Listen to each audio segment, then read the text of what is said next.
श्री कृष्ण की वृंदावन में छवि कैसी है? पूरे विश्व में वो राजा हैं और हमारे वृंदावन में दास हैं। कौन सी वो जगह है जो अगर वृंदावन कोई जाए तो जरूर जाना चाहिए उसे? वृंदावन जाती सबसे पहले वृंदावन के धूल कण को माथे से लगा। दूसरा, वृंदावन के वृक्षों को प्रणाम करो। तीसरा, ब्रजवासियों को प्रणाम करो। चौथा, श्री यमुना जी को प्रणाम करो। पांचवा, श्री गोपेश्वर महादेव को प्रणाम करो। कहते हैं कि निधिवन में रात में कोई देख नहीं सकता। निधिवन और सेवा कुंज उनको प्रधान रूप से कहा जाता है कि रात्रि में वहाँ के लता गुल्म पत्र आदि ये सब जो है ये सब गोपी बन जाते हैं। कृष्ण से क्या संबंध बना है? दो संबंध, या तो गुरु मान अर्जुन की तरह, या फिर अर्जुन का ही दूसरा सखा मान।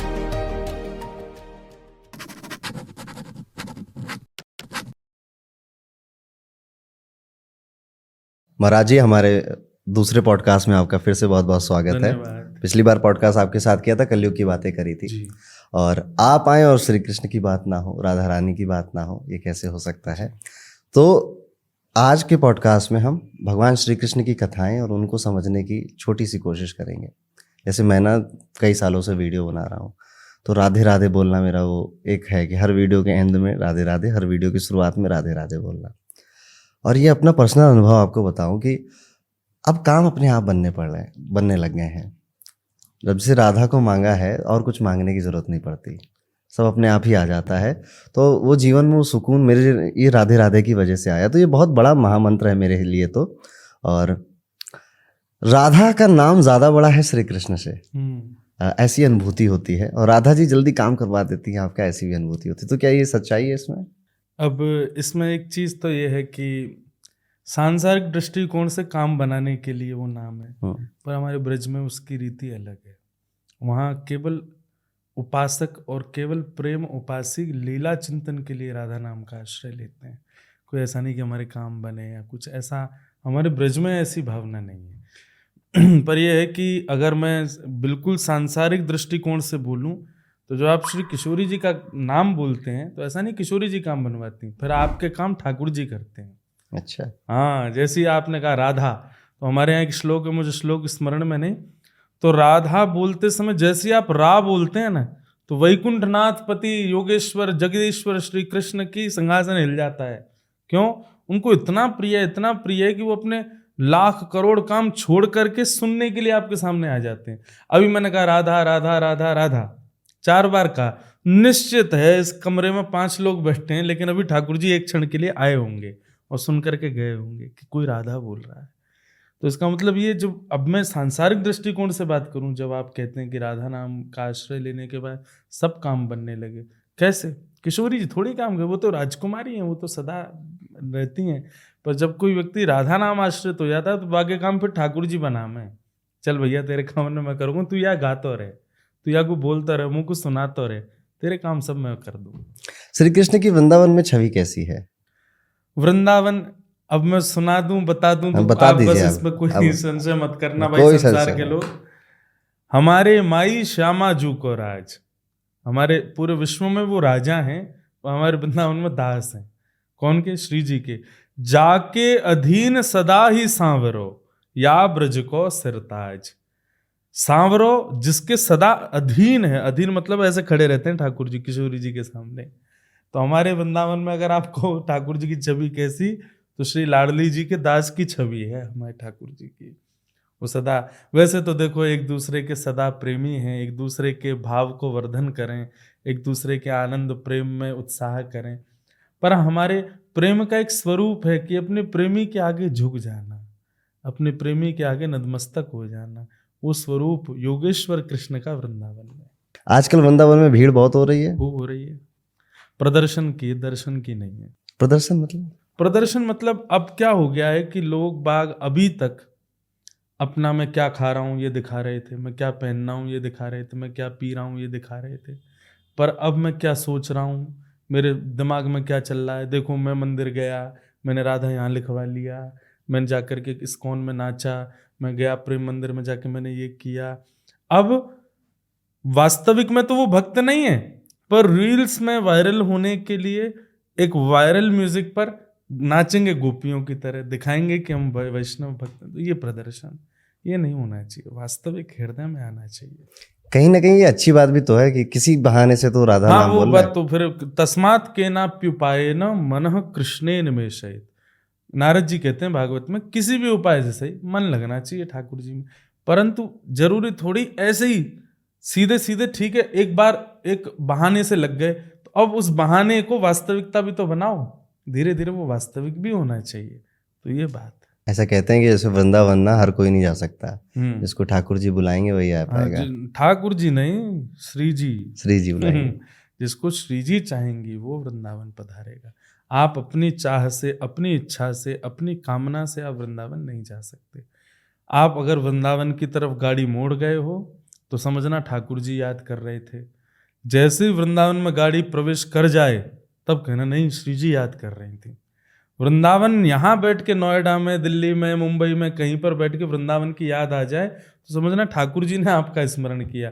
लेकिन आप फ्लाइट में बैठ गए तो भी समझना ठाकुर जी स्मरण, गाड़ी पकड़ करके नोएडा से दिल्ली की ओर जाने तो भी ठाकुर। लेकिन वृंदावन में जैसे ही प्रवेश करो, वृंदावन में जब पहुंच जाओ, प्रेजेंट हो जाए, तब कहना नहीं ठाकुर जी नहीं। ठाकुर जी करते तब तक तो वृंदावन से बाहर ही रहते, वृंदावन के भीतर आ गए इसका मतलब श्री जी ने याद किया था, श्री जी स्मरण कर रहे थे। कौन सी वो जगह है जो अगर वृंदावन कोई जाए तो जरूर जाना चाहिए उसे? वृंदावन में एक कोई स्थान ऐसा नहीं है कि जिसको हम स्पेसिफिक कहें कि वो ही श्रेष्ठ है।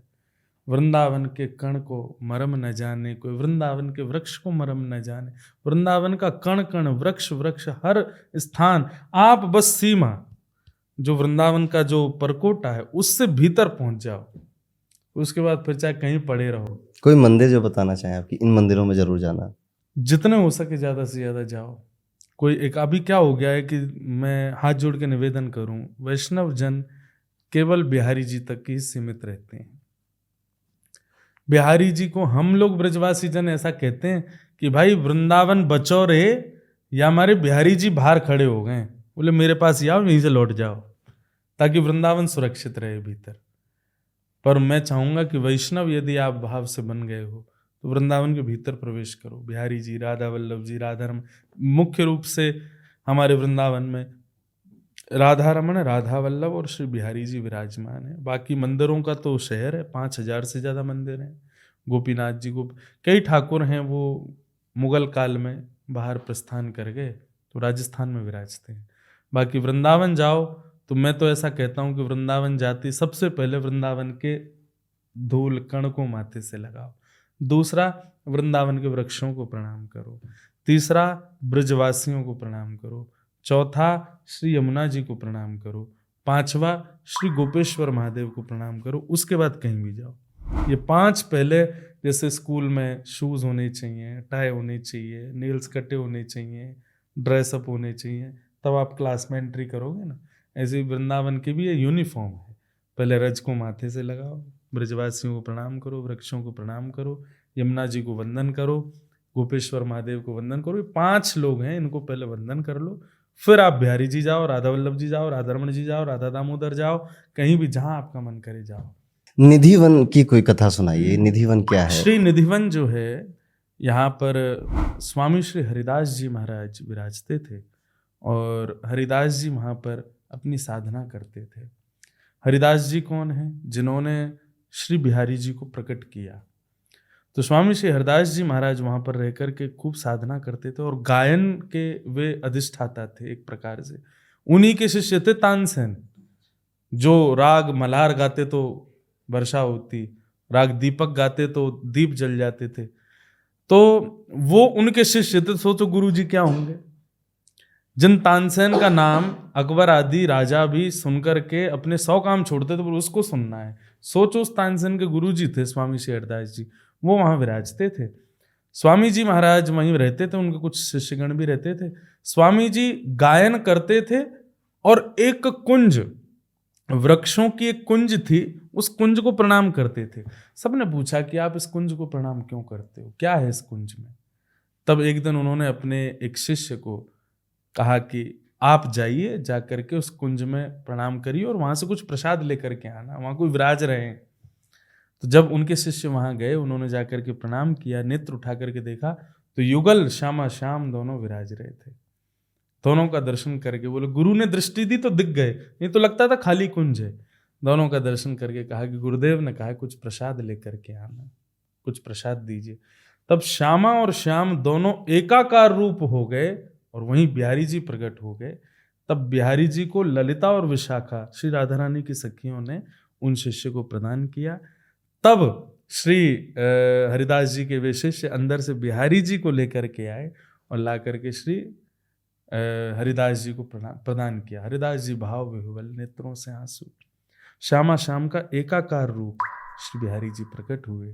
तब से बिहारी जी निधिवन में विराजते थे। फिर बाद में वो सेवा गृहस्थों के उसमें आ गई, क्योंकि संत महापुरुष तो अपने भजन में इतने तल्लीन हो जाते, कई बार भोग लगाना ही भूल गए, कई बार ठाकुर जी शयन कराना भूल गए। तो फिर गृहस्थाश्रमियों के पास से सेवा आई। तब निधिवन से ठाकुर जी आकर के मंदिर में विराजमान हो गए। एक सेठ जी ने मंदिर बनवा करके ठाकुर जी को यहाँ विराजमान किया। वो कुंज बिहारी वाला मंदिर? हाँ, बिहारी जी प्रकट हुए निधिवन में। कहते हैं कि निधिवन में रात में कोई देख नहीं सकता, जा नहीं सकता। ऐसा वहां का भाव है वृंदावन का। केवल निधिवन नहीं है, निधिवन और सेवा कुंज, इनको प्रधान रूप से कहा जाता है कि रात्रि में वहां के लता गुल्म पत्र आदि ये सब जो है, ये सब गोपी बन जाते हैं और ठाकुर जी नित्य रास विहार करते हैं वृंदावन में, तो वहीं करते हैं। तो इसलिए यदि कोई व्यक्ति रात्रि में वहां जाकर के देखने का प्रयास करे, अब साधना है नहीं, भजन इतना है नहीं, शुद्ध इतने है नहीं, अब तुम देखने जाओगे तो देख ही नहीं पाओगे। हमारे पास में सूर्य को देखने की शक्ति नहीं, तभी तो हम नहीं देख पाते। अगर हम प्रयास करेंगे तो नेत्र खराब हो जाएंगे। ठीक वैसे ही साधना, भक्ति, साधन ये सब नहीं है। आप ठाकुर जी की उस लीला का दर्शन करने जाओगे, आप संसार को बताने लायक रह पाओगे? या तो मृत्यु हो जाएगी या गूंगे हो जाओगे, बहरे। ऐसा कोई भी पहले कभी हुआ था? कैसा हुआ है? तो लोग बाग इसलिए उस स्थान को मानते हैं कि रात्रि में ठाकुर जी आते हैं। मेरा ऐसा मानना है, सबकी अपनी प्राइवेसी होती है, उसमें कोई नहीं जाता। ठाकुर जी के प्राइवेट स्थान है, वहाँ पर ठाकुर जी अपनी लीला कर रहे हैं, क्यों जाके देखना कि क्या कर रहे हैं। हाँ, हमको विश्वास है ठाकुर जी कर रहे हैं आनंद, वो क्यों उसके भीतर प्रवेश करना है। तो फिर ये बात तो निश्चित है कि ठाकुर जी दिख गए तो फिर संसार के तो रह नहीं पाओगे, ना किसी को बताने लायक रहोगे, ना किसी के होने लायक रहोगे। इसलिए भैया संसार में बने रहो, ठाकुर जी को अपनी लीला में करने दो। वृंदावन में, मथुरा में है? वृंदावन में जो ठाकुर जी हैं, उनकी जो ठाकुर जी स्वयं विराजमान है वहाँ पे, उनको बार बार ढक दिया जाता है पर्दों से, ऐसा क्यों करते हैं? अब वो ऐसा प्राचीन कथाएं बताई जाती हैं कि श्री ठाकुर जी जो थे वे इतने आनंदित हैं कि कोई आकर के, हमारे वृंदावन में सब लोग कहते हैं जय जय श्री राधे, सब लोग आकर के भुजा उठा के जय जय श्री राधे बोलते हैं। तो राधा बोलने वाले से इतना प्रेम करते हैं ठाकुर जी का मन करता है यही के संग चलो जाऊं, मैं यही के पास ही रहूं, ये मुझको अपने संग ही ले जाए। तो एक आध बार ऐसा हुआ कि ठाकुर जी कहीं प्रस्थान कर गए, पुजारियों ने सोचा भैया लाला बड़ो चंचल है, नेक में भग जाए सबन के संग। सो बार बार पर्दा करते रहते हैं कि ज्यादा लोगों से नेत्र ना मिले ठाकुर जी के, ज्यादा कोई ठाकुर जी को नैन भर के ना देख पाए, इसलिए बीच बीच में पर्दा करते रहते हैं। हमारे यहाँ वृंदावन में लाड़ की सेवा है, लाड़ प्यार की। तो वहाँ ये है कि ठाकुर जी को नजर ना लगे। अब मैं अनवरत आपको देखता रहूं अपलक नेत्रों से, तो निश्चित है कि या तो हमारी अच्छी नज़र लगती है या बुरी नज़र लगती है सबको, और ये नज़र होती है। हम तो मानते हैं भाई, भारत में रहने वाले मानते हैं नज़र तो लगती है, हैं? वर्ल्ड कप में भारत सारे मैच जीत गई, फाइनल हार गई, नज़र लग गई भारत को। तो नज़र तो लगती है, सबको लगती है। ऐसे हमारे ठाकुर जी को भी लग जाती है। इसलिए बार बार पर्दा करते रहते हैं कि भाई अनवरत कोई देख करके ठाकुर जी को नज़र ना लगा दे। प्रोटेक्शन करते हैं ठाकुर जी का। प्रोटेक्शन है हमारे यहाँ। वही तो बात है कि हमारे यहाँ लाल जी भगवान ना मान के हमारो लाला है ना 100 ऐसा भाव रखते हैं, तो नजर ना लगे। इसी भाव से शायद लड्डू गोपाल जी की भी पूजा होती है। हाँ, लड्डू गोपाल जी की क्या है, ठाकुर जी के इतने सारे रूप हैं। गोवर्धन नाथ हैं, त्रिभंग लली हैं, लड्डू गोपाल हैं। लड्डू गोपाल भाव में क्या है कि आप कैसे भी उनको एक बालक के रूप में देख सकते हो। तो सूरदास जी का पद है, शोभित कर नवनीत लिए, अपने हाथ में ठाकुर जी नवनीत मतलब मक्खन लिए हैं, घुटरों ने चलत। अच्छा, एक बड़ी इंटरेस्टिंग बात है, एक हाथ में मक्खन, दूसरा हाथ नीचे पृथ्वी पे, और दोनों घुटने भी नीचे जमीन पे। आदमी चल के दिखाए, ऐसे चल सकता है? कैसे चलेगा? आप खुद करके देखना है एकांत में। एक हाथ ऊपर उठा के, एक हाथ और 2 घुटने से आप जब चलोगे तो आप गिरोगे बार बार। ये हाथ का सपोर्ट नहीं है तो 3 व्हीलर बन जाओगे ना। तो ये मैं लड्डू गोपाल कहता हूँ 3 व्हीलर ठाकुर जी हैं। तो कैसे चलते होंगे? बोले लड्डू हाथ में ऐसे उठा करके, मक्खन हाथ में उठा करके जब चलते होंगे तो बार बार गिरते हैं। तो सूरदास जी कहते हैं, शोभित कर नवनीत लिए घुटुरुन चलत रेणु तन मंडित। जो ब्रज की रज है वो ठाकुर जी के आधे अंग में लग जाती बार बार गिरने की वजह से। तो ठाकुर जी कहते हैं, अब मुँह माखन खानो है, लेकिन मैं तो इतना गिर रहा हूँ, मेरे पूरे अंग में मिट्टी लग गई है, रज लग गई है। तो ठाकुर जी जैसे तैसे घिसट घिसट के यशोदा मैया के पास जामे और मैया से जाके इशारा करें, मैया मुँह को साफ सुथरा बनाए दे ताकि मैं या माखन को पाए सकूं। वही समय क्या देखते हैं, अब थोड़ी ब्रजभाषा आ रही है, आप समझ लें। कोई बात नहीं। तो यशोदा मैया अपना श्रृंगार कर रही है। ठाकुर जी जब पहुंचे यशोदा मैया के पास तो यशोदा मैया अपना श्रृंगार कर रही है, और पत्रावली का श्रृंगार आज भी जब ब्याह होता है, दुल्हन आदि ये सब करते हैं, तो एक लाल टीका, फिर सफेद टीका, लाल टीका, ऐसे पूरा घुमाते हुए गाल के ऊपर, ऐसा यशोदा मैया अपना श्रृंगार करती। तो ठाकुर जी देखते हैं बड़ा प्यारो श्रृंगार है मैया को, मैं यूँ करूँगा। सो ठाकुर जी फिर गुडमन चले गए गौशाला। तो सफेद टीका तो बना रहे हैं मक्खन का, एक मक्खन की बिंदी लगाते हैं, और फिर लाल टीका की जगह एक गोबर उठा के लगा लेते हैं, फिर मक्खन लगाते हैं, फिर गोबर। तो सूरदास जी कहते हैं, गोरोचन तिलक किए। इतना सुंदर वर्णन है ठाकुर जी के उस बाल रूप का कि ठाकुर जी गोबर का टीका लगा रहे हैं अपने मुंह पे। तो इसलिए सहज सेवा बन सके, किसी को ज्यादा नियम कानून ना पढ़ाए जाएं, एक बालक है उसको सहज भाव से प्रेम कर सकें, इसलिए लड्डू गोपाल की सेवा होती है। मुझे लगता है श्री कृष्ण जी का ही एक ऐसा अवतार है कि कोई अपना बच्चा मान रहा है उन्हें, कोई भाई मान रहा है। तोहे मोहे नाते अनेक मानिए जो भावे। आप चाहे उनको गुरु मानो, चाहे आप उनको शिष्य मानो, चाहे आप उनको भाई मानो, चाहे आप उनको सखा मानो, जो आपको मानना है वो आप उनसे मानो। आप क्या मानते हैं, गुरु मानते हैं, सखा? हम तो सखा माने भैया, हमारा लाला सखा है, हमारा मित्र है। जीवन में अगर मुझसे आप कहें कि कृष्ण से क्या संबंध बनाए, दो संबंध है, या तो गुरु मानो अर्जुन की तरह, या फिर अर्जुन का ही दूसरा सखा मानो। मुझे ऐसा लगता है कि व्यक्ति को जीवन में संभालना और बिगाड़ना ये दो ही लोग करते हैं। या तो उसके मित्र अच्छे ना हो तो बिगड़ेगा, मित्र अच्छे हो तो समझ जाएगा। गुरु अच्छा ना हो तो बिगड़ जाएगा, गुरु अच्छा हो तो समझ जाएगा। दोनों स्थानों पर कृष्ण को बैठा हो। आप 7 साल हो गए आपको कथा करते हुए, और जब कोई इंसान ऐसे किसी काम में रम जाता है तो उस इंसान उसको अलग अलग अनुभूतियां होती हैं। आपको कभी श्री कृष्ण की अनुभूति हुई पर्सनल लाइफ में? अनुभूति अनुभव मेरे हिसाब से तो व्याख्यान और प्रदर्शन का विषय नहीं है। जैसे रत्नों को गुप्त रखा जाता है ताकि चोरी ना हो, ऐसी अनुभूतियां भी गुप्त होनी चाहिए। पर किसी का विश्वास यदि सुदृढ़ हो रहा हो तो अपना अनुभव बताना भी चाहिए। तो ऐसे अनेक अनुभव होते हैं ठाकुर जी के साथ में। अब अनुभवों की तो बात यह है कि जैसे मेरी सेवा में ठाकुर जी हैं छोटे से गिरधर लाल, तो उनका नियम है कि सवेरे मंगला होगी जब उठेंगे ठाकुर जी, तब उनकी जल झारी, मतलब ऐसा कहें वाटर बोतल, जल झारी का पानी बदला जाता है, ठाकुर जी पूरे दिन पियेंगे। फिर मध्य में राजभोग जब होता है, जिसको हम लंच कहते हैं, तब ठाकुर जी की जल झारी बदली जाती है। रात्रि में ठाकुर जी जब शयन करने जाते हैं तब एक नई जल झारी रखी जाती है। तो एक बार कहीं बहुत हबड़ इतनी ट्रेवलिंग में रहते हैं, तो रात्रि का ठाकुर जी का जल झारी का जल बदलना मैं भूल गया, दोपहर का ही रखा था। अब सामान्य दृष्टि से तो उसमें जल भरा हुआ है, लेकिन भाव दृष्टि से ठाकुर जी पी चुके हैं, खाली है वो। ठाकुर जी को प्यास लगी, पी गए। अब रात्रि में ठाकुर जी सोएंगे तो जल होना चाहिए। मैं जल्दीबाजी में भूल गया, मैंने वो जल नहीं बदला। मैं सोने के लिए अपने कक्ष में गया। 1 घंटे बाद मेरी आंख खुली, मुझे प्यास लगे, मैं पानी पिया, फिर सो गया। 15 मिनट फिर आंख खोले, गला पूरा सूख जाए। मतलब आप जल पीते हो तो थोड़ी देर तो गले में तरावट रहती है ना, लेकिन वो बिल्कुल ऐसा था कि जैसे मैं 5-6 घंटे बोल लिया हूं और मेरे गले में एक बूंद भी सलाइवा नहीं है। कम से कम नहीं तो 20 बार मैंने पानी पिया और मेरी प्यास ना बुझे, और उसका ये परिणाम कि अब मैं बार बार वॉशरूम जाऊं, मतलब प्यास भी लगे और वॉशरूम जाऊं, बार बार लघु शंका जाऊं।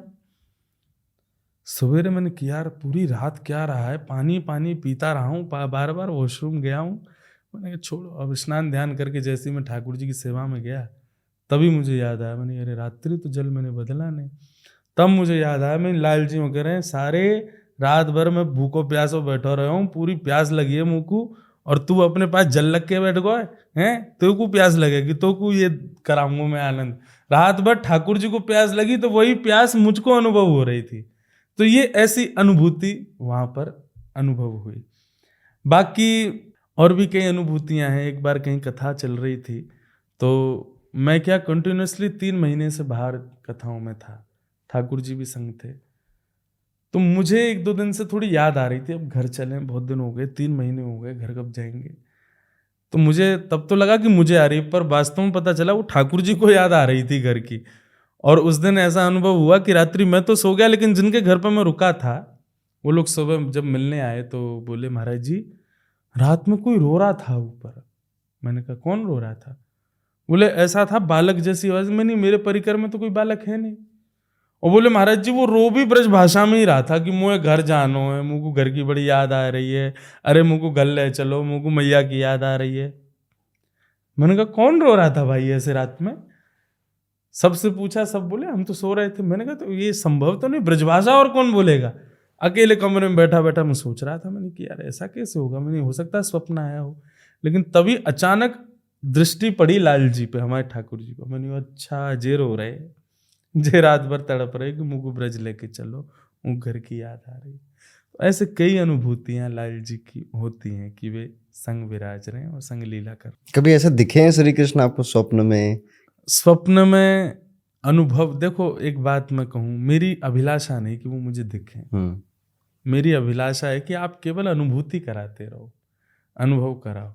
मेरे ठाकुर जी जो मैं सोचता हूँ यही श्री कृष्ण है, और ऐसे ही हैं वो कथाएं गा गा करके अनुभव भी होता है। जब मैं उनको गोद में लेता हूँ तो लगता ही नहीं मूर्ति है, ऐसा लगता है लाल जी आए मेरी गोद में आके बैठे। तो निश्चित मेरा विश्वास है कि यही श्री कृष्ण है, और मेरी अभिलाषा भी यही कि नेत्र जो है ना, ये सांसारिक वस्तु है। एक चीज का अति दर्शन होने के बाद उससे फिर इच्छा पूर्ति हो जाती है। मैं वो नहीं चाहता। सदा तड़पते रहें नेत्र, सदा ऐसे व्याकुल रहें कि आप दिखो दिखो दिखो, पर आप दिखना मत, ताकि व्याकुलता बनी रहे। तो जैसे आप जहाँ भी जाते हैं तो अपने लाल जी को लेके जाते हाँ, हैं? हमारे लाल जी बहुत सुंदर हैं, छोटे से गिरधर लाल हैं, एक भुजा ऊपर दूसरी भुजा कमर पे, ऐसा उनका स्वरूप है। श्रीनाथ जी के भेष में है।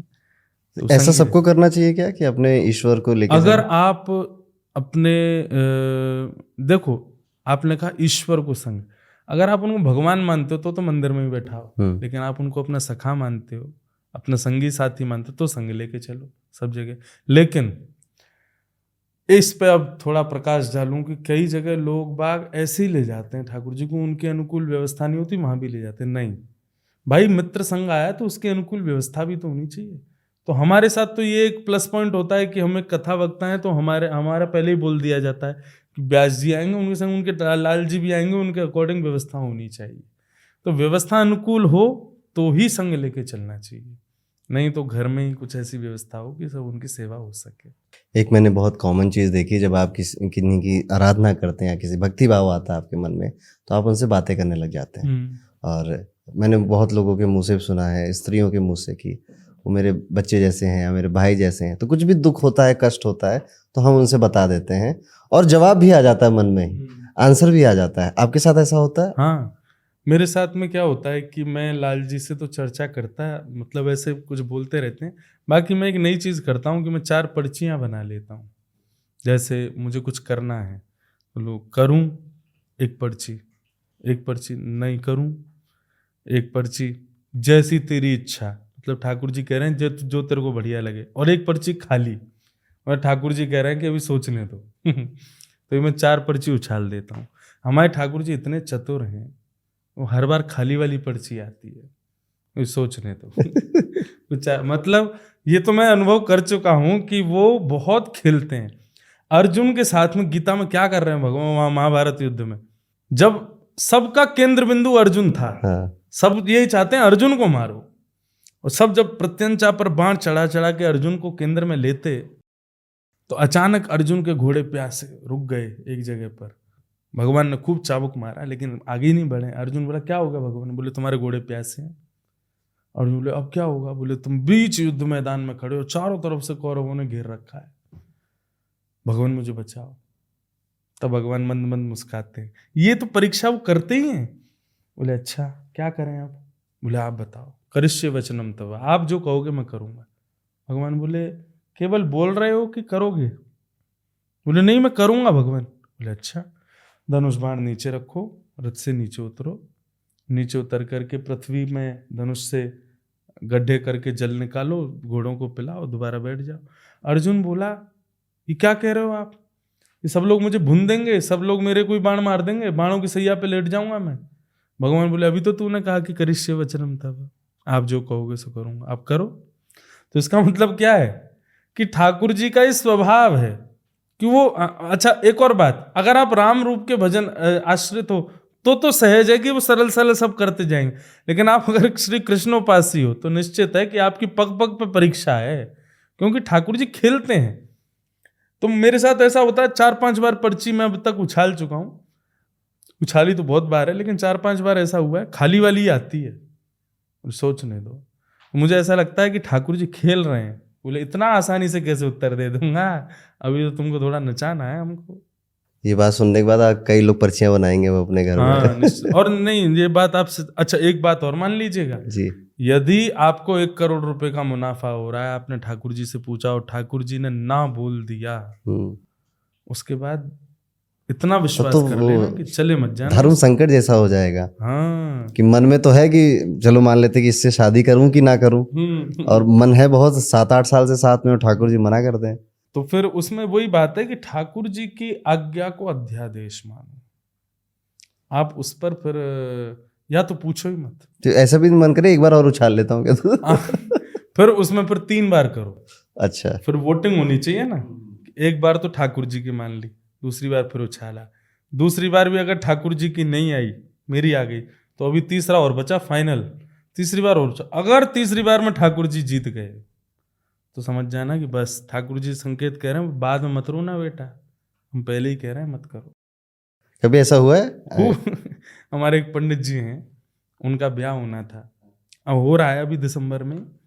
तो उनका क्या हुआ कि सब फाइनलाइज हो गया, तब आए मेरे पास, महाराज जी मेरा ब्याह हो रहा है। मैंने कहा अच्छा सब फाइनल हो गया? बोले हाँ फाइनल हो गया, लेकिन मेरे को ना थोड़ी दुविधा लग रही है।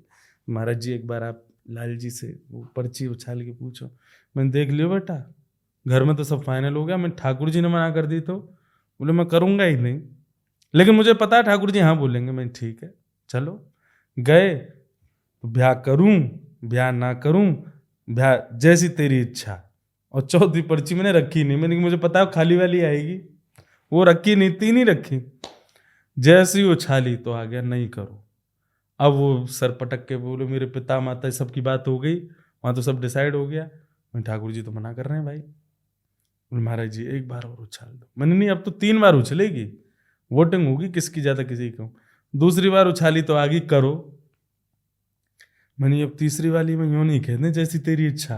कंफ्यूज हो जाए आदमी। हाँ, अब तीसरा जैसे उछाला तो आ गया करो। वो ठाकुर जी पहली बार तो खेल रहे थे, अच्छा हुआ हमने 2 बार और खेली। ठाकुर जी कह रहे करो। और उनका ब्याह है 7 दिसंबर को।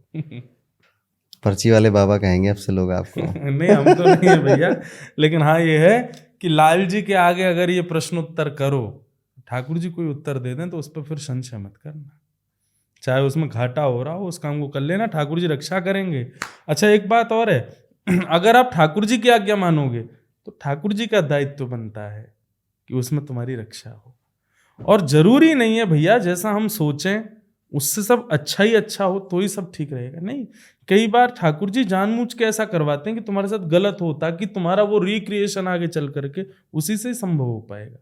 कथा आती है गोस्वामी तुलसीदास जी ब्याह नहीं कर रहे थे, लेकिन कथा इतनी अच्छी करते थे कि एक ब्राह्मण उन पर रीझ गया अपनी बेटी के लिए कि मेरी बेटी तो इनसे ही ब्याहेगी। गोस्वामी जी बोले भैया हाथ जोड़वा लो, हम ब्याह नहीं करेंगे। तो महादेव प्रकट हो गए, साक्षात देवादिदेव महादेव प्रकट हो गए। प्रकट होकर के बोले तुमको ये ब्याह करना पड़ेगा, अगर तुमने ये ब्याह नहीं किया तो राम जी तुमको नहीं मिल पाएंगे।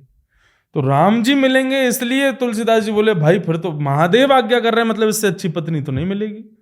लेकिन क्या हुआ, गोस्वामी जी का ब्याह हुआ, कुछ वर्षों बाद ही उनकी पत्नी के मोह में इतने आसक्त हो गए कि पत्नी ने ही उनको डांट दिया। कथा पूरी लंबी आती है। पत्नी ने ही जब दुत्कार दिया तुलसीदास जी को, तब तुलसीदास जी बोले इतना प्रेम मैंने राम जी से किया होता तो राम जी मिल जाते। तब घर बार छोड़ छाड़ करके तुलसीदास जी चित्रकूट गए, वहां जाकर रामचरितमानस लिखे, हनुमान जी मिले, हनुमान जी ने राम जी से मिलाया। पूरी कथा जब मैं पढ़ रहा था तब मैंने सोचा, अगर तुलसीदास जी ने ब्याह नहीं किया होता और पत्नी उनके दुत्कारने वाली नहीं आती तो कभी राम जी नहीं मिलते। इसका मतलब क्या है, कई बार लाइफ में ऐसे लोग आते हैं जो आपके साथ में अनिष्ट करें, तो निश्चित है कि उस अनिष्टता का फल कुछ अच्छा ही होगा। तो आप कभी ठाकुर जी को कोसो मत कि आपने ऐसा क्यों कर दिया, आपने ऐसे व्यक्ति से क्यों मिलवाया। निश्चित ही अभी नहीं, कुछ वर्ष बाद आपको पता चलेगा अच्छा हुआ वो दूषित व्यक्ति मेरे जीवन में आया, नहीं तो आज जो मैं हूं वो नहीं बन पाता। तो इसलिए भैया ठाकुर जी विश्वास करना, अगर पर्ची में ना आ जाए, करोड़ों का मुनाफा हो रहा है तो छोड़ दो, ठाकुर जी की बात मानो, कुछ अच्छा ही मिलेगा। विश्वास और ये फेथ जो है बहुत बड़ी चीज़ है। बहुत बड़ी, विश्वास हो फलदायक। स्टीव जॉब्स जो एप्पल के फाउंडर रहे हैं, उन्होंने अपनी एक बहुत फेमस स्पीच है उसमें बोला था कि मुझे अपनी कंपनी से निकाल दिया गया, कई बार मैं फेल हुआ लाइफ में, और आज जाके जब मैंने एप्पल बनाया, उसको इतना फेमस किया, तो मुझे बड़ी वो मिलती है।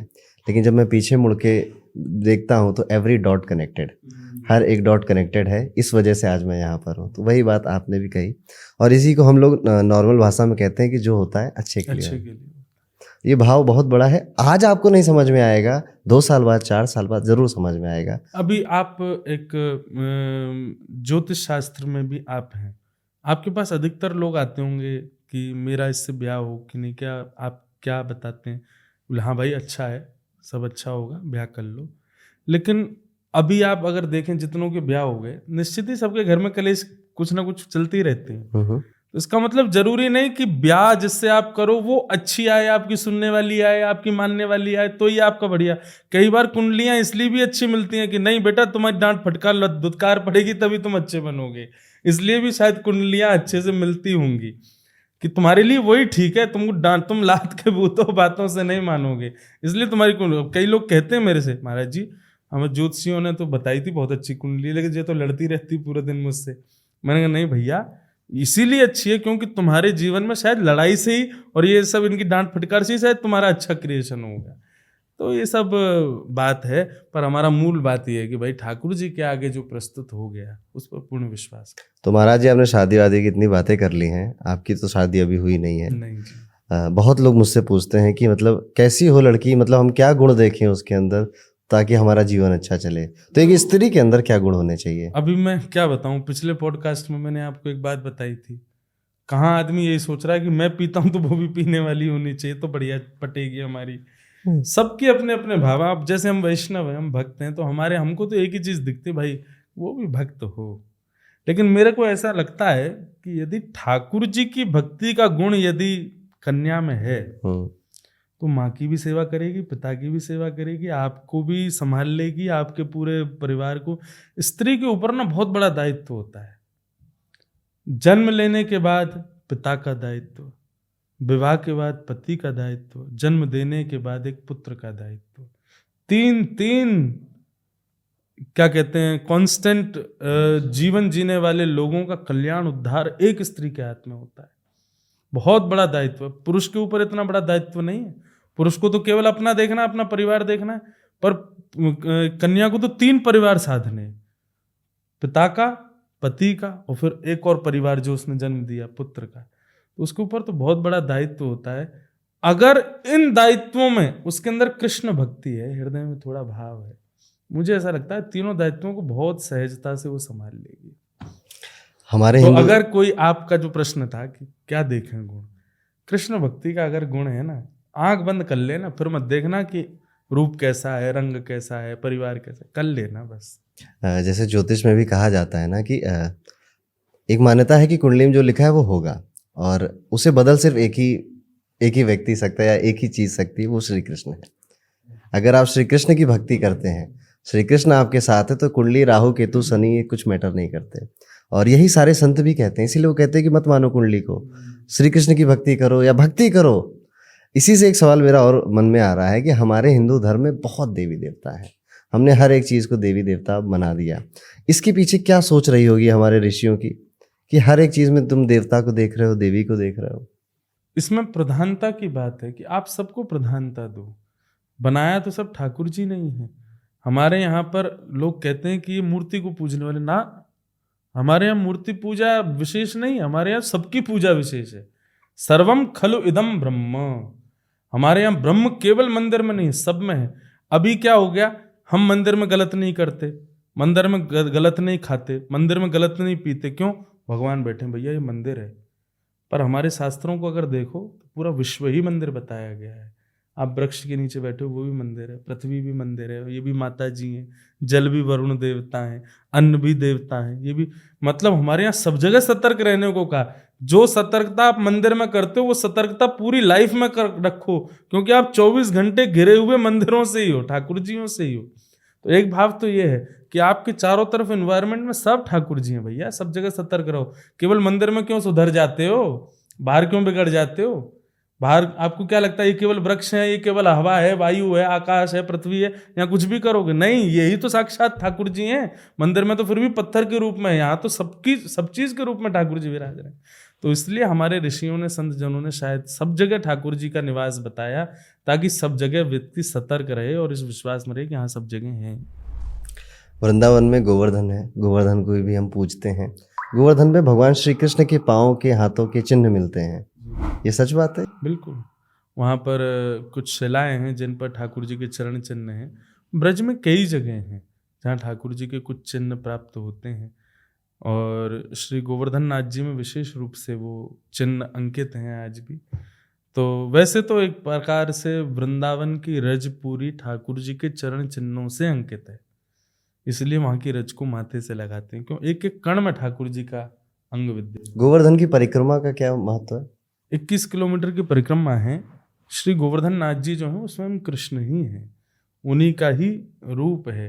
तो ये ब्रजवासी जो थे ये पहले इंद्र की पूजा करते थे, क्यों? क्योंकि सब किसान थे, तो बोले ओलावृष्टि, अतिवृष्टि, अनावृष्टि, इन सब से इंद्र जो है रक्षा करेंगे, इसलिए इंद्र की पूजा करो। लेकिन जब भगवान को ये बात पता चली, भगवान बोले तो फिर इंद्र की अकेले की क्यों कर रहे हो? खेती बाड़ी में तो सूर्य की भी आवश्यकता है, उसकी भी करो। खेती बाड़ी में वायु की भी आवश्यकता है, उसकी भी करो। वरुण देवता की भी करो, सबकी करो। ऐसे करोगे 33 कोटि देवता, सबकी करो। अकेले इंद्र की क्यों कर रहे हैं? तब ब्रजवासी बोले तो लाला कहा करें? बोले जड़ में पानी डालो, वृक्ष अपने आप हरा भरा हो जाएगा। पत्तों में क्यों पानी डाल रहे हो? बोले कौन है जड़? बोले इन सब के जड़ हैं श्रीमन नारायण, साक्षात विष्णु। और वही विष्णु, वही नारायण हमारे ब्रजमंडल में गोवर्धन के रूप में विराजमान है, उनकी पूजा करो। तब सब लोगों ने जा करके गिरिराज जी की पूजा की और गोवर्धन नाथ जी की 21 किलोमीटर की परिक्रमा की। तब से विधान है कि वहाँ परिक्रमा करते हैं। परिक्रमा का दूसरा विधान ये है कि जब आप अपने शरीर को अव्यवस्थित स्थिति में भक्ति मार्ग पर लेके जाते हैं। व्यवस्थित क्या है? सोफा पर बैठे हैं। अव्यवस्थित क्या है? नीचे जमीन पर बैठे हैं। व्यवस्थित क्या है? गाड़ी में घूम रहे हैं। अव्यवस्थित क्या है? पैदल चल रहे हैं। तो अव्यवस्थित होना एक प्रकार का तप माना जाता है। तो आप गिरिराज जी की 21 किलोमीटर परिक्रमा कर रहे हो, तप कर रहे हो शरीर से, तो निश्चित है आपके दूषित भाव जो है वो उस तप से नष्ट होंगे, इसलिए परिक्रमा। आपने इतनी श्री कृष्ण की बातें कर दी ना, दिल बड़ा खुश हो रहा है। कोई भजन हो जाए आपके श्रीमुख से। वाह, हमारे यहाँ एक भजन तो बहुत सारे हैं, पर एक बड़ा प्रिय है। हो ब्रज के नंद लाला, राधा जी के सांवरिया, सब दुख दूर हुए जब तेरा नाम लिया। हो ब्रज के नंद लाला, राधा जी के सांवरिया, सब दुख दूर हुए जब तेरा नाम लिया। मैं बहुत भाग्यशाली हूँ, जिस कथा के लिए लोग भीड़ों में लगाते हैं, भीड़ में आते हैं, वो मुझे मेरे पॉडकास्ट पे हमारी लोगों को सुनने को मिलती है। ये भाग्य से, इसलिए बहुत बड़ा भाग्य है ये। और भाग्योदयन बहुजन्म सम, नारद जी कहते हैं भागवत में कि आप यदि एक क्षण भी सत्संग कर रहे हो, भगवत स्मरण की कोई वार्ता कर रहे हो, तो ये आपके कौन से कर्म का फल है कि आप ये भगवत वार्ता कर रहे हो। तो वो कहते हैं भाग्योदयन बहुजन्म, आपके एक नहीं, ना जाने कितने पूर्व के जन्मों, सतयुग त्रेता में भी जो आपके पूर्व जन्म हुए होंगे, उन सब के कर्मफल एक साथ एकजुट हुए, तब जाकर के ये संवाद हो पा रहा है। मुझे ऐसे पॉडकास्ट सच में बहुत अच्छे लगते हैं इंद्रेश जी, जिसमें कोई स्पिरिचुअल लीडर कथा वचा गाते हैं और अपने अनुभवों को बताते हैं। एक मन में प्रश्न है, बहुत जगह सुना भी है कि श्री कृष्ण तो चले गए हैं, द्वापर युग में चले गए थे, उनका हृदय अभी भी जीवित है और वो जगन्नाथ जी में रखा हुआ है। इसके क्या ये सच्चाई है? थोड़ा सी कड़वी लगे अगर मेरी बात, तो ये बिल्कुल गलत बात है। आप श्री कृष्ण को पंचभूत रूप नहीं मान सकते कि उनका हृदय उनसे अलग हो जाएगा, वे चले गए। किसी की मैंने ये बात सुनी थी कि भगवान श्री कृष्ण जो हैं उनको चिता पर रख दिया गया उनके जाने के बाद, आदि आदि। गीता में भगवान कहते हैं, मुझे श्लोक याद नहीं है पर कभी मिलेगा तो मैं आपको मैसेज करूंगा। भगवान कहते हैं, अर्जुन जो मुझको पंचभूत वाला मानते हैं, पृथ्वी जल तेज वायु आकाश से शरीर बना है, और एक सामान्य व्यक्ति की तरह मेरा चलना फिरना, जन्म मरण आदि होता है, ऐसी जो लोग विचारधारा रखते हैं वो तो अपवित्र हैं ही। उनको देखने वाले को भी कपड़े सहित गंगा जी में कूद जाना चाहिए, वो भी इतना पवित्र हो जाता है। तो ठाकुर जी कोई पंचभूत के नहीं है। ये बात बिल्कुल गलत है कि हम ऐसा कहते हैं कि उनका हृदय यहीं रह गया। एक जगह तो कथा में बता रहे थे कि उनका शरीर जला दिया, हृदय समुद्र में बहता बहता जगन्नाथपुरी पहुंच गया, वहां लोगों ने ले जा करके जगन्नाथ जी के हृदय में। ये बिल्कुल गलत बात है। मैं आप सबसे प्रार्थना करूंगा, ऐसी बात नहीं। जगन्नाथ जी के हृदय में जीवित शालिग्राम हैं, ये बात बिल्कुल सत्य है। नील माधव नाम के ठाकुर जी थे पहले, एक राजा उनके दर्शन करने के लिए गए, वही उनकी सेवा करते थे। परंतु एक बार किसी अन्य को पता चला कि राजा पीछे पीछे जाते हैं, वहां दर्शन करते हैं, वहां कोई ठाकुर जी हैं। अब ठाकुर जी ने अधिकार केवल राजा को दे रखा था अपने दर्शन का, परंतु कोई और पीछा करता करता वहां जब गया तो भगवान अंतर ध्यान हो गए, और अंतर ध्यान जब हुए तब सबने प्रार्थना की, भगवान आप पुनश्च प्रकट हो जाओ। तब भगवान एक ज्योति के रूप में वहां विराजमान हो गए। पूर्ण कथा मुझे और अच्छे से स्मृति में नहीं, पर यही है, तब जीवित शालिग्राम थे। उनके लिए भगवान ने आज्ञा की कि अब तुम लकड़ी के सुंदर विग्रह बनाओ, उनके हृदय में मुझे स्थापित करो और इस प्रकार मेरी सेवा करो। फिर उन्होंने एक काल बताया, ये काल जब 2 महीने एक साथ आया करेंगे, कभी 16 वर्ष में, कभी 18 वर्ष में, कभी 32 वर्ष में, तब मेरा नवकलेवर होगा, नया रूप मेरा बना करके उसमें ही जीवित शालिग्राम पधरा दिया करना। इस प्रकार वो लीला होती। अब उस पर लोगों ने बना दिया कि भगवान का हृदय बहता बहता द्वारिका से जगन्नाथपुरी आ गया भगवान। ये गलत बात है, ऐसा बिल्कुल भी नहीं। तो जगन्नाथ जी की जो मूर्तियां हैं ये अधूरी क्यों हैं? ये कथा इसकी दूसरी बताई जाती है, 2 कथाएं हैं इसके पीछे भी। एक कथा तो ये है कि भगवान का जब विग्रह बन रहा था, भगवान ने राजा को आज्ञा की थी कि जब तक मेरा विग्रह बने तब तक आप भीतर मत आइएगा, कक्ष के अंदर जो विग्रह बना रहे हैं उनको बनाने दीजिएगा। बोले हमें कैसे पता चलेगा कि भीतर सब सही है? बोले छेनी हथौड़ी की और अंदर खटपट खटपट आवाज आती रहेगी तो आपको लगेगा कि हाँ चल रहा है। भीतर बैठे हुए जो ठाकुर जी का स्वरूप बना रहे थे, वो बनाते बनाते बनाते इतने भावावेश में चले गए कि वो कुछ भी आवाज करना उन्होंने बंद कर दिया। पुरानी राजा थोड़े भयभीत हो गए, उन्होंने तुरंत द्वार खोल दिए तो अधूरे ठाकुर जी रह गए। बोले अब ऐसी मेरी सेवा करो। तब सबने जिज्ञासा प्रकट की कि भगवान ऐसे अधूरे ही सेवा। तब भगवान ने एक कथा का भी भाव बता दिया, बोले कि ये अधूरा नहीं है, इसके पीछे भी एक कथा है। वो अधूरे नहीं है, वो प्रेम विगलित है, पिघले हुए स्वरूप है ठाकुर जी के। प्रेम की 10 अवस्थाएं होती हैं, उसमें 10वीं अवस्था क्या होती है? अपने प्रेमी के स्मरण में हमारा शरीर पिघलने लग जाता है। हम जीवात्माओं में ये प्रेम की अवस्था आ ही नहीं सकती, पहली ही नहीं है, 10वीं कहाँ से आएगी? तो हम तो दूसरी चीज में है ना। तो 10 अवस्था होने पर शरीर पिघलने लग जाता है। भगवान द्वारिका में जब विराजते थे तो भगवान की जो पटरानियां थीं 16,108, उन सबको बड़ी अंदर अभिलाषा रहती थी कि ब्रज की कैसी लीला थी, हमें कोई बताए।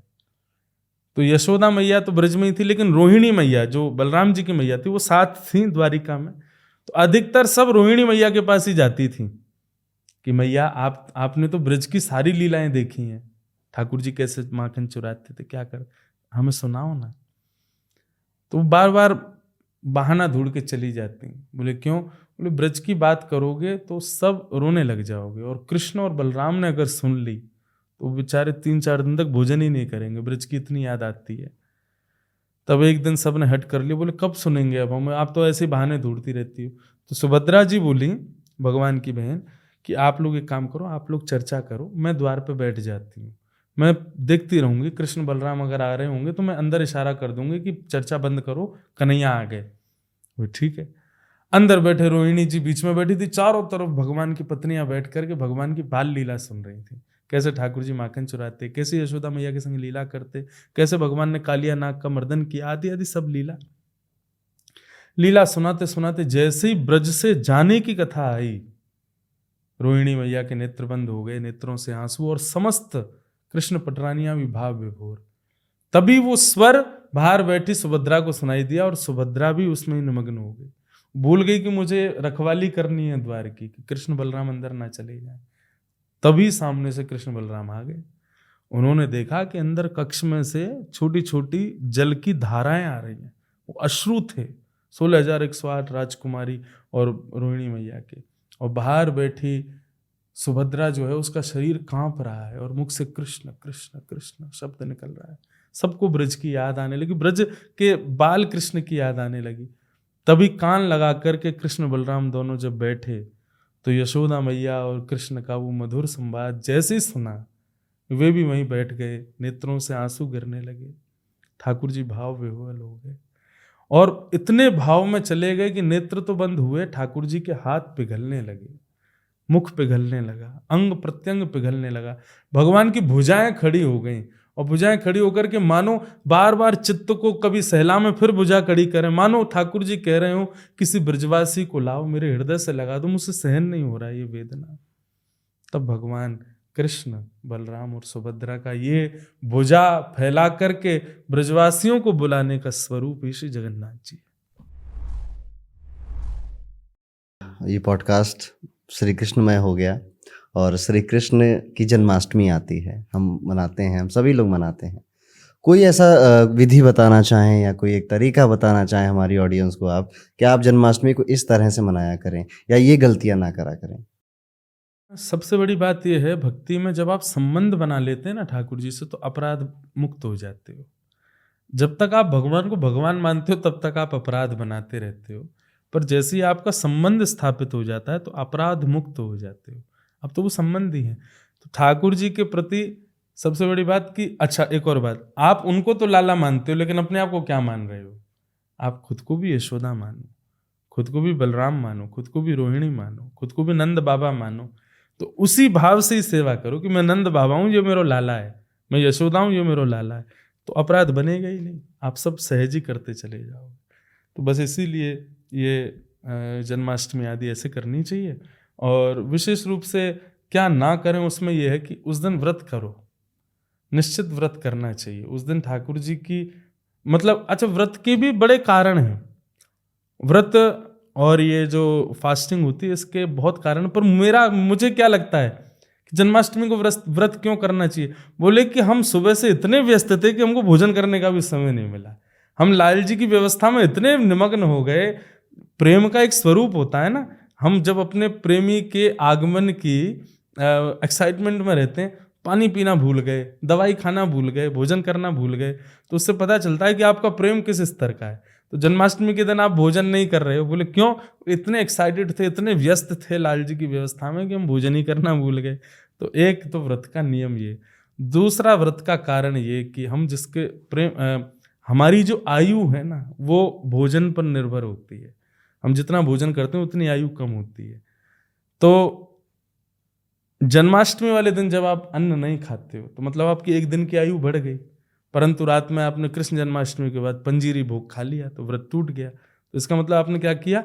आप ठाकुर जी को कुछ भी अर्पित करते हो, आप पेड़े अर्पित कर रहे हो, दूध अर्पित कर रहे हो, भोग अर्पित कर रहे हो, आपने जन्माष्टमी के दिन व्रत करके अपनी एक दिन की आयु भगवान को दे दी। भगवान को आयु नहीं चाहिए, पर आपने कहा नाथ मेरी वो एक दिन की जो आयु है ना, मैं आपके चरणों में निवेदित करता हूं कि आपके स्मरण ध्यान में ही वो व्यतीत हो, इसलिए व्रत।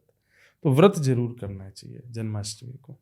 धन्यवाद इंद्रेश जी। और मैं अपनी ऑडियंस से कहना चाहूँगा, अगर आप अभी तक यहाँ तक वीडियो में पहुँच गए हैं तो बड़े भाग्यशाली हैं आप, कि आपने एक श्री कृष्ण की कथा सुन ली पूरा, तो आपको भी वो कथा का जो भी है आशीर्वाद है, पुण्य है, वो ज़रूर मिलेगा। जी। तो एक अभी आपने इतने प्रश्न किए, पर एक प्रश्न मेरे मन में भी था, और प्रश्न नहीं है, एक भाव है, कहना चाहता हूँ। जैसे अभी एक मैं आपकी बुक भी देख रहा हूँ सामने, ये न्यूमरोलॉजी के डिकोड आपने इसमें किया है, जो भी लॉन्च होगी। मेरा जो जन्म तिथि संख्या है वो 7 है। उसके प्रति भी आपके मुझे सब ऑफिशियली एक रिपोर्ट मुझे मिली, जिसमें सब एक अंक के ऊपर आपने सब कुछ संभावनाएं व्यक्त की कि ये संभव हो सकता है, कि ऐसा है। मेरे को एक संभावना जाननी है कि 7 नंबर वाले जो होते हैं उनके हृदय में, वैसे तो आध्यात्मिक स्तर तो होता ही, पर मेरे को एक संभावना ऐसी है कि भगवत प्राप्ति संभव है कि नहीं 7 अंक वाले को, ये आप एक बार मुझे बताएं। तो हमारे यहाँ इंद्रेश जी जो भी गेस्ट आते हैं तो हम उनको अपनी तरफ से एक फॉर्चून रिपोर्ट बनाकर देते हैं, और उसमें आपकी जन्म तारीख की हर एक संभावना को हमने लिखा है। जितना भी मेरा अनुभव रहा है, 2 साल लगे इसको बनाने में, और मेरे जो स्टूडेंट्स हैं उनके साथ। और जैसे आपने कहा कि आपका जो मूलांक है वो 7 है, और भगवत कृपा तो हर कोई मूलांक वाला प्राप्त कर सकता है, लेकिन 7 वालों को जन्मजात रुचि होती है कि ये श्री कृष्ण कौन है, ये राधा कौन है, ये राधा की शादी श्री कृष्ण से क्यों नहीं हुई, रुक्मणी से क्यों हुई। तो ये हाँ, ये जो जिज्ञासा, ये जो क्यूरियोसिटी है, ये आध्यात्म के प्रति, हाँ, अध्यात्म के प्रति, क्योंकि ये केतु का नंबर है और केतु के पास आंखें होती नहीं है। अच्छा। तो वो सारी चीजें देखना चाहता है जो आम जनता नहीं देख रही है, जो आंखों से दिखती वो नहीं देखना है। बिल्कुल, ये मेरे साथ है जी, कि मेरे को हमेशा, मैं अपने गुरुदेव जो मुझे पढ़ाते हैं मैं उनके पीछे ही पढ़ा रहता हूँ, ऐसा कैसे हो गया।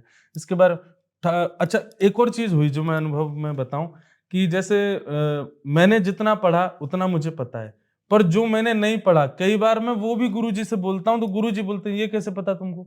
मैंने कहा मुझे लगा कि ऐसा ऐसा है, तो ऐसा भी हुआ होगा। बोले ये बिल्कुल ठीक है, देखो भागवत जी में यहाँ लिखा है। मैंने कहा गुरुजी हमने पढ़ा तो है नहीं, फिर मुझे कैसे पता चला। तो वो अभी मैं कनेक्ट कर पा रहा हूँ कि 7 अंक होने की वजह से वो जो आप कह रहे हैं केतु को वो भी देखना चाहता है जो उसको नहीं दिखता। तो केतु की ये जो भूख है ना, ये तड़प, वो अधूरा है, ये कभी मिटती नहीं है। तो आप पूरे जीवन में आप देखेंगे कि आपका ये जो क्यूरियोसिटी है, जिज्ञासा, ये बनी रहेगी। केतु एक चीज और देता है, इंट्यूशन। आपको पता चल जाएगा कि क्या होने वाला है, आभास आ जाएगा मन में, या स्वप्न आ जाएगा।